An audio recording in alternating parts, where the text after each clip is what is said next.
Halo, nama saya Aisyah Fenade Filiesta Putri Mulyo. Saya dari mahasiswa Universitas Paramadina, Prodi Ilmu Komunikasi, yang di video kali ini saya ingin menjelaskan mengenai filosofi yang terkenal, yaitu filosofi Stoik, atau dalam bahasa Indonesianya adalah filosofi teras. Kita memiliki kebiasaan membesar-besarkan masalah. Kita tercabik di antara hal masa kini dan hal yang baru saja terjadi. Apakah sudah ada bukti yang pasti mengenai kesusahan masa depan? Karena seringkali kita lebih disusahkan oleh kekhawatiran kita sendiri. Nah, dari quotes ini kita pasti sangat bisa relate ya, karena kita suka cemas dan khawatir tentang apa masalah yang ada di hidup kita sehari-harinya. Kita juga suka kewalahan nih, seperti menanyakan bagaimana sih cara penyelesaian masalah ini, dan akhirnya malah pusing gitu ya.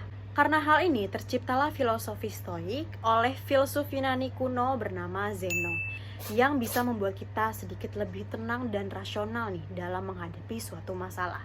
Nah, filosofi Stoik ini juga pernah membantu seorang aktivis anti rasisme untuk bangkit menjadi presiden dan mendapatkan Nobel Prize setelah ia dipenjara selama 27 tahun karena perjuangannya mengenai hak asasi manusia. Ada salah satu prinsip yang sangat saya sukai dari filosofi Stoik ini, yaitu adalah prinsip dikotomi kendali.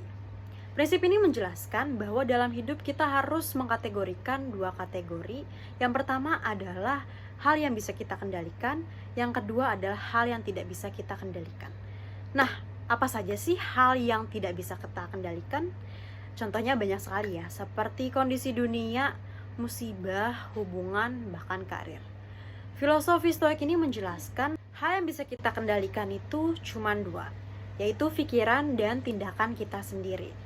Contohnya, ada dua orang anak sedang belajar online dan akhirnya sama-sama kesusahan dan juga nilainya sama-sama turun. Yang satu anak itu merespon menyalahi pandemi COVID-19. Dia mengutuki semesta, mengeluh, dan akhirnya menyerah. Dan yang satu, dia berpikir, merefleksi diri. Apa sih yang bikin belajar dari rumah itu susah? Oh, ternyata internetnya. Oh, akhirnya ganti provider. Oh, ternyata tempat belajarnya. Oh, ya sudah, pindah tempat. Kira-kira siapa sih yang pikirannya itu jauh lebih tenang dan bisa rasional gitu dalam menyelesaikan suatu masalah? Yang jelas dan yang pasti adalah yang bisa berpikir positif ya pastinya. Apa sih kaitannya dengan masalah hidup?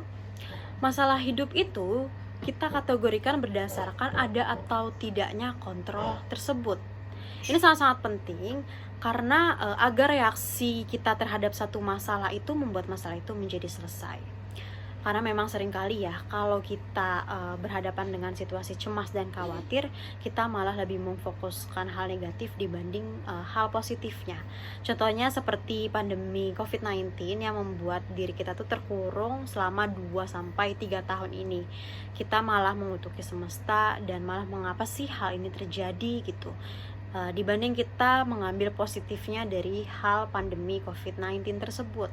Kali aja kita selama di rumah itu lebih komunikatif dengan keluarga, lebih dekat dengan keluarga. Filosofi ini bukannya mengajarkan kita untuk bersikap pasrah dalam hal apapun ya, karena hal yang tidak bisa kita kendalikan dan bersikap pasrah itu jelas berbeda.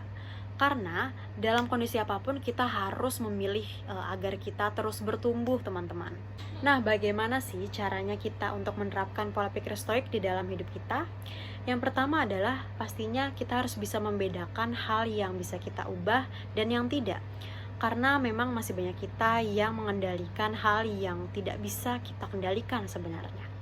Dan yang kedua adalah biasakan journaling. Karena dengan kita membiasakan untuk membuat jurnal, kita bisa berkaca kesalahan masa lalu untuk bisa kita jadikan pelajaran ke depannya. Dan yang ketiga adalah persiapkan diri dan sabar untuk menghadapi segala masalah apapun.